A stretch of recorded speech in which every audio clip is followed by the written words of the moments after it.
பணத்தை மீட்டு கொடுத்த பொதுமக்களிடம் உங்களுக்கு வேண்டியதை எடுத்துக்கொண்டு தனக்கு மீதியை கொடுங்க என முதியவர் ஒருவர் கூறியுள்ளார்.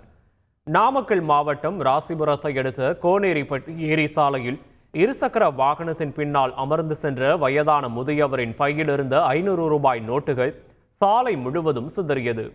இதை பார்த்த வாகன ஓட்டிகள் சிலர் வேகமாக சென்ற அவரை புதிய பஸ் நிலையம் அருகே மடக்கி பிடித்து அழைத்து வந்தனர். சாலையில் சிதறி கிடந்த 500 ரூபாய் நோட்டுகளை வாகன ஓட்டிகள் மற்றும் அப்பகுதி பொதுமக்கள் பொறுக்கி எடுத்து முதியவர் பழனி நாயக்கரிடம் ஒப்படைத்தனர். சைலன்சர் வெப்பத்தில் பை ஓட்டையாகி அதிலிருந்து 2 லட்சம் ரூபாய் பணமும் சாலையில் கொட்டியதாக அவர் தெரிவித்தார்.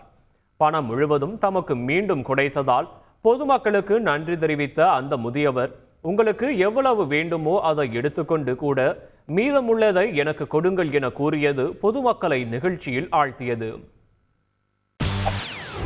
செய்திகளை உடனுக்குடன் தெரிந்து கொள்ள உடனே சப்ஸ்கிரைப் பண்ணுங்க.